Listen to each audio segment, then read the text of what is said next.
काला धन भारतीय जनता पार्टी के खातों में दिखा। 20 कंपनियां ऐसी निकली जिन्होंने ईडी और सीबीआई के छापे डले, उनने भारतीय जनता पार्टी को बॉन्ड खरीदी में चंदा दिया। मौत के तांडव में भी भारतीय जनता पार्टी अपनी जो लूट नीति है उसको अपनाए रखी। मोदी मिथ, सूट बूट और लूट की सरकार, जो राहुल गांधी जी कहते थे। अगर आपके घर में बेरोजगारी नहीं है तो फिर नरेंद्र मोदी सही प्रधानमंत्री। अगर आपके घर में महंगाई की मार नहीं है तो फिर नरेंद्र मोदी जी सही प्रधानमंत्री। पार्टी नरेंद्र मोदी जी ने 2014 में देश के सामने कहा था कि स्विस बैंक की सूची लाऊंगा, करोड़ों अरबों रुपए काला धन जिसमें रखा हुआ है, और उस सूची के आधार पे काले धन को जिनका भी होगा उनको जेल की सलाखों के पीछे भेजूंगा और सबके खातों में 15-15 लाख डालूंगा।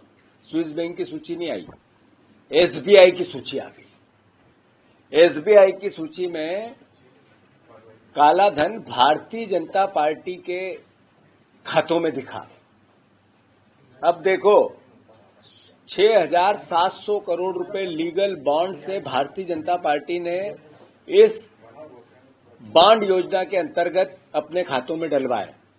जो काला धन अलग से लिया वो इससे 100 गुना ज्यादा होगा, क्योंकि जितनी खरीद फरोख्त हो रही है, 500 से ज्यादा विधायक इधर उधर हुए पूरे देश में इस 10-15 साल, 10-12 साल, 10 साल में, और बीजेपी के पक्ष में 90% चले गए।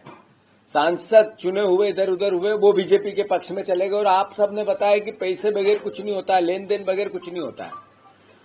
तो मैं मानता हूं कि नरेंद्र मोदी जी, 20 कंपनियां ऐसी निकली जिनपे ईडी और सीबीआई, 21 कंपनियां जिन्होंने ईडी और सीबीआई के छापे डले, उनने भारतीय जनता पार्टी को बॉन्ड खरीदी में चंदा दिया।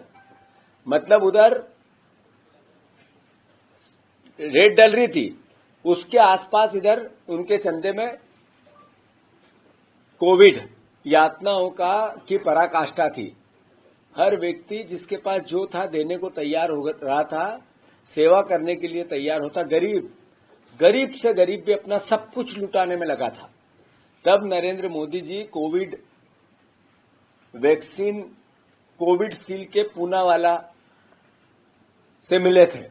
50 करोड़ रुपए उसी कंपनी ने बीजेपी को चंदा दिया, कोविड सील्ड। आप देखो, उस मौत के तांडव में भी भारतीय जनता पार्टी अपनी जो लूट की नीति है उसको अपनाए रखी। फिर उसी कंपनी को सारे नियमों को शिथिल करके कोविड सील की अनुमति सबसे पहले मिली थी, जिससे आज अटैक आ रहे हैं, लोगों को मर रहे हैं, लोग खड़े खड़े गिर रहे हैं, लोग मौत के सौदागर जैसा काम। जो परिवार के लोग, जो परिवार के साथी हमारे गए, ये आखिर कोविड में भी चंदे का धंधा इनका चलता रहा। मैंने जैसा कहा, आज ट्वीट भी किया है, एसबीआई ने 18,871 लोगों ने चंदा देने वालों की लिस्ट जारी की। 20,411 चंदा लेने वालों की सूची भी है। 1,550 लोगों की सूची में का अंतर है। 2019 के पहले की लिस्ट एसबीआई ने भी नहीं दी, वहां भी गड़बड़ है। और ये एसबीआई पहले भी नहीं दे रही थी, जो कोर्ट ने फटकार लगाई तब दी। इसका मतलब यह है कि मोदी मिथ, सूट बूट और लूट की सरकार, जो राहुल गांधी जी कहते थे, उनका नाम नहीं है इसमें। क्यों भैया, क्यों नहीं है? और ये 19 से पहले के नाम क्यों छुपाए गए? मैं बस इतना ही कहना चाहता हूं कि देशवासियों, जानो, हम बदलाव के लिए, नया भारत बनाने के लिए, भ्रष्टाचार के खिलाफ, महंगाई रहित देश बने, किसानों की आमदनी बने, हमारे बच्चों को रोजगार मिले, इसके लिए मोदी जी को हमने चुना था, भारतीय जनता पार्टी को चुना था। एक भी नारा नरेंद्र मोदी जी ने जो 10 साल पहले दिया पूरा हुआ हो तो मैं सोचता हूं कि आपका जो आपने मत दिया, देश ने भरोसा किया, वो वाजिब है। और अगर नहीं हुआ तो इसका मतलब है कि हम लोगों को, देशवासियों को विचार करना चाहिए।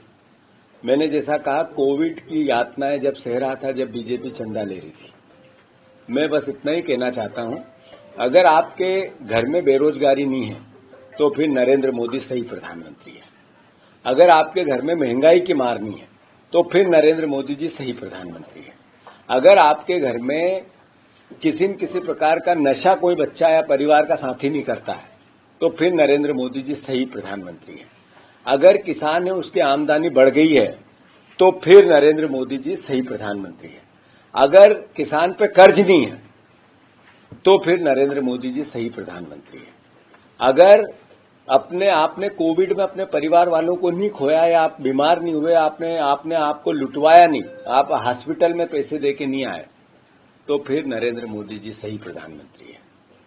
पर अगर सब यातनाएं आप सह रहे हो तो फिर सिर्फ भावनाओं से नरेंद्र मोदी जी झूठ का मायाजाल फैलाकर भारतीय जनता पार्टी आपसे वोट लेती है। आपको आपके बच्चों के भविष्य के लिए, अपने भविष्य के लिए, देश के भविष्य के लिए विचार करना पड़ेगा।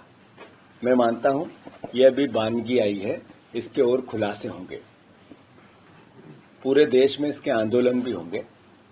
मध्य प्रदेश में जैसा लगातार अब की बार 400 पार का नारा बीजेपी लगाने की कोशिश करती है, ये संकट है आपके लोकतंत्र पे। अहंकार है रावण जैसा, ये भाषा बोल के